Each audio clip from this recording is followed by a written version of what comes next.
ఇప్పుడు జగన్కి అర్థం కాలేదు. అందువల్ల వాళ్ళు ఏమన్నారన్న దాని గురించి కాకుండా ప్రజాస్వామ్యంలో ప్రజలకు, రాజకీయ పార్టీలకు ఎన్నికల ఫ్రీ అండ్ ఫెయిర్ క్యారెక్టర్ పైన విశ్వాసం అయితే ఉండాలి.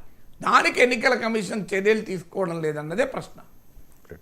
ఇక ఫైనల్గా న్యాయస్థానాల్లో వచ్చిన తీర్పులపై, న్యాయమూర్తులు ఇచ్చిన ఉత్తర్వులపై చాలా సందర్భాల్లో చాలామంది బహిరంగంగా విమర్శలు చేయడం, ట్రోల్స్ చేయడం చూస్తూ ఉన్నాం సార్.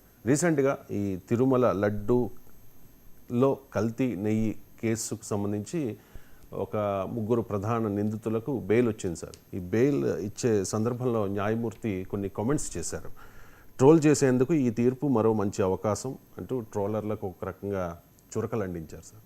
ఏంటి సార్ ఈ ఉత్తర్వులపై, తీర్పులపై ట్రోల్స్ చేసే సంస్కృతిపై మీకు? అంటే విమర్శలు చేయడం తప్పు కాదు, ట్రోల్ చేయడం పూర్తిగా అభ్యంతరం. ఎందుకంటే ట్రోలింగ్ ఈజ్ నాట్ క్రిటిసిజం, మనకు అర్థం కావాల్సింది. ఎందుకంటే ట్రోలింగ్ అనేది మీకు అందులో కోర్టు తీర్పుల పట్ల మన భిన్నాభిప్రాయాలు వ్యక్తం చేయొచ్చు, కోర్టు తీర్పులు ప్రశ్నించవచ్చు, విమర్శించవచ్చు.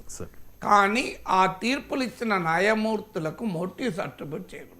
అది క్లియర్ కంటెంప్ట్ ఆఫ్ కోర్టు ధిక్కార నేరం.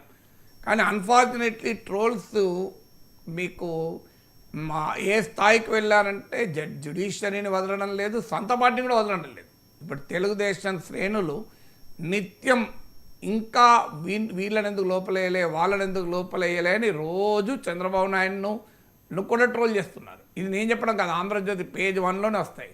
దాంట్లో ట్రోల్ అన్న పదం వాడకపోవచ్చు. తెలుగుదేశం శ్రేణుల్లో పెరుగుతున్న అసహనం, ఇంకా ఎప్పుడు చర్యలు అని రోజు పేపర్లో వస్తాయి, మీరు గమనించండి. సో అందువల్ల ట్రోలింగ్ అనేది సొంత పార్టీ వారిని కూడా వదలరు. సో అంతే, తమ అభిప్రాయానికి భిన్నంగా ఏ అభిప్రాయం ఉన్నా మేము అంగీకరించము. ఈ అసహనం సమాజంలో పెరిగింది. అందులో సోషల్ మీడియా స్పేసెస్ వచ్చాక ఏమవుతుంది అంటే నీకు అనానిమిటీ, అంటే ఎవరు విమర్శిస్తున్నారో సంబంధం లేదు. వాడు ఎవడో తెలియదు, వాడు ఎక్కడున్నాడో తెలియదు, లక్షల కోట్లలో ఒక్కడు. అందువల్ల ఆ అనానిమిటీ వల్ల ఏమవుతుంది అంటే గుంపులో గోవిందయ్య సైకాలజీ. నువ్వు ఒక్కడిగా ఉన్నప్పుడు తిట్టవు, గుంపులో ఉన్నప్పుడు తిడతావు. అలాగే బాత్రూమ్ సైకాలజీ, నువ్వు 10 మంది ఉన్నప్పుడు పాట పాడే ధైర్యం ఉండదు, బాత్రూంలో మాత్రం కొన్ని రాగాలు తీసుకుంటూ తాను ఎస్పి బాలసుబ్రహ్మణ్యం కన్నా గొప్పగా పాడుతున్నానని భ్రమలో ఉంటాడు. సో ఈ గుంపులో గోవిందయ్య సైకాలజీ ఏముంటుందంటే ఎనానిమిటీ. నన్నెవడూ గుర్తుపెట్టడు అనుకున్నప్పుడు వానిలో ఉండే సంస్కార రాహిత్యము, వాడి వ్యక్తిత్వంలో ఉండే వికృత రూపము, వాడి పెంపకంలో ఉండే భయంకర లోపాలు, ఇవన్నీ బయటకు వస్తాయి. అంటే మనిషి రియల్ ఫేస్ క్యారెక్టర్ బయటకు వస్తుంది. అందువల్ల వీళ్ళు వాళ్ళ నిజస్వరూపాన్ని, వారి అనాగరిక స్వరూపాన్ని బయట పెట్టుకుంటూ ఉంటారు. ఇక ఇంకొక ముఖ్యమైన అంశం ఏంటంటే సమాజంలో ఏది సత్యము, దీన్ని పోస్ట్ ట్రుత్ ఏజ్ అంటారు. సత్యానంతర సమాజం అని. పోస్ట్ ట్రుత్ ఏజ్కి ఉండే లక్షణం ఏంటంటే సత్యము ఏది అనేది మాకు అనవసరం, మేము దాన్ని పట్టించుకోము, అసలు సత్యం పట్ల టోటల్ డిస్రిగార్డ్, నా అభిప్రాయమే సత్యం, ఇక ప్రపంచంలో మరో సత్యం ఉండదు అని అనుకుంటారు. కానీ సత్యం అంటే ఏంటి? మన భారతదేశ మోటో సత్యమేవ జయతే అంటారు. So what is truth? Plato and Aristotle వాళ్ళ కరస్పాండెన్స్ థియరీ ఆఫ్ ట్రుత్ అని ఒక థియరీ ప్రపోజ్ చేస్తారు. అందులో a proposition is true when it corresponds to a fact. అంటే ఏదైతే వాస్తవమో, ఏదైతే వాస్తవ ఆధారాలతో కూడిందో అదే సత్యము అని చెప్తాడు. కానీ సమస్య ఏంటంటే ఏది ఫ్యాక్టు? నాకు ఫ్యాక్ట్ అనిపించింది, నీకు ఫ్యాక్ట్ అనిపించకపోవచ్చు. అప్పుడు ప్రాగ్మాటిక్ థియరీ ఆఫ్ ట్రుత్ అని ఒక థియరీ వచ్చింది. అదేంటంటే truth is defined in terms of your opinions. నీ ఒపీనియన్ నీకు ట్రుత్, నా ఒపీనియన్ నాకు ట్రుత్. కానీ సమస్య ఏంటంటే there can be own opinion, there cannot be own fact కదా. నేను ఇప్పుడు ఈ కలర్ షర్ట్ వేసుకున్నాను, ఇదే ఫ్యాక్ట్. నీకు ఇంకో కలర్ కనిపిస్తే ఎట్లా? కానీ ఒక ఫిజికల్ థింగ్స్లో ఉండే ఫ్యాక్ట్ వేరు, ఓ సోషల్ అండ్ పొలిటికల్ ఫినామినన్లో ఫ్యాక్ట్ వేరు. అందువల్ల ఒక ప్రభుత్వం బాగా పనిచేస్తుందా, ఇది ఏది ఫ్యాక్టు, ఏది ఫ్యాక్ట్ అనే దానికి ఎవరి అభిప్రాయాలు వాళ్ళు కదా. అందువల్ల సమాజము, డెమోక్రసీకి ఉండాల్సిన క్యారెక్టర్ ఏంటంటే ట్రుత్ అనేది భిన్నమైన అభిప్రాయాల ద్వారా, కంట్రాస్టింగ్ ఒపీనియన్స్ ప్రజెంట్ చేయడం ద్వారా ట్రుత్ ఎస్టాబ్లిష్ అవుతుంది. జస్టిస్ ఎంసీ చాగ్లా అనే గొప్ప న్యాయమూర్తి ఉండే, ఆయన సుప్రీంకోర్టులో ఒక తీర్పులో కూడా చెప్పాడు, సో కంట్రాస్టింగ్ ఆర్గ్యుమెంట్స్ ప్రజల ముందు పెట్టడం ద్వారా ట్రూత్ ఎస్టాబ్లిష్ కావాలి.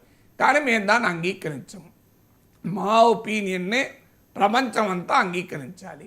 మమ్మల్ని ఎవరూ ప్రశ్నించకూడదు. ముఖ్యంగా ట్రోలింగ్ ఇంకో కారణం ఏంటంటే, నీవు విమర్శ చేస్తావనుకోండి, ఓ వ్యాఖ్యానం చేస్తే దానికి కౌంటర్ చేస్తే ధైర్యం ఉండదు. కౌంటర్ చేస్తానే వాళ్ళ దగ్గర సమాచారం ఉండదు. అప్పుడు ఏం చేయాలి? నేను ట్రోల్ చేయాలి. దానివల్ల నీ మనోస్థైర్యాన్ని దెబ్బతీసి నీ క్రెడిబిలిటీని దెబ్బతీయాలి అని అనుకుంటారు. అలాంటి వాళ్ళకి నేను చెప్పేది ఏంటంటే, నేను ఇదివరకు నా వీడియోలో చెప్పాను, వీళ్ళంతా రావణాసుర వరప్రసాదులు అంట నేను. ఎందుకంటే సీతమ్మ తల్లిని అశోకవనంలో పెట్టి సీతమ్మ తల్లిని ట్రోల్ చేస్తానికి రావణాసురుడు కొంతమంది రాక్షసులను నియమించాడు. తర్వాత రావణాసురుడు యుద్ధంలో ఓడిపోయి ఇక కొన ఊపిరిలో ఉన్నప్పుడు ఈ సీతమ్మ తల్లిని ట్రోల్ చేసిన రాక్షస స్త్రీలు వెళ్ళి రావణాసురుని అడుగుతారు, మా పరిస్థితి ఏంటి, మాకు ఈ ట్రోలింగ్ తప్ప ఇంకోటి చేత కాదు, మళ్ళీ మేము ఇప్పటిదాకా ట్రోల్ చేసాక సీతమ్మ తల్లి మమ్మల్ని శిక్షించడానికి రాముని వారికి చెప్తుందేమో అంటే, రావణుడు అంటాడు, రెండో దానికి గ్యారంటీ ఇవ్వగలుగుతా, నాలాగా రాముడు కాదు, రాముడు చాలా శాంతమూర్తి, క్షమాగుణం ఉన్నవాడు, అందువల్ల రాముడు మిమ్మల్ని ఏమీ శిక్షించరు, రాముల వారు శరణాగత రక్షకులు కనుక మిమ్మల్ని ఏమీ అనడు. ఇక మొదటి సమస్య ఉంది, అది మీకు అలవాటైన ప్రాణం కదా ఎట్లా అని మీరు ఎవరిని ట్రోల్ చేయాలంటే, మీరు వెయిట్ చేయండి, ఇది త్రేతాయుగము, ద్వాపర యుగము దాటి కలియుగం వస్తుంది, అప్పుడు సోషల్ మీడియా ఏజ్ వస్తుంది, మీరప్పుడు ట్రోల్స్గా అనేక రూపాల్లో పుట్టి మీరు సీతమ్మ తల్లిని ఆనాడు వేధించినట్లుగా వేధించుదురుగాక అని నేను నవ్వుతూ చెప్తుంటాను. నిజంగా రామాయణం ఉండేది కాదు. అందువల్ల వీళ్ళు రావణాసుర వరప్రసాదులు. సో మనం ఎందుకు వదిలేస్తే మంచిది కదా. సో వాళ్ళ గుణం అది, వాళ్ళు ఆ రావణాసురుడి గొప్ప శివభక్తుడు రావణాసురుడు కదా. సో రావణాసురుని వరప్రసాదంతో వీళ్ళు ఇలా వీర విహారం చేస్తున్నారు. వాళ్ళకు కానివ్వండి, వారి జన్మరహస్యం అది, మనం ఎందుకు కాదనాలి. Right sir, thank you so much sir. చాలా అంశాలకు సంబంధించి చాలా డీటెయిల్డ్గా విశ్లేషణ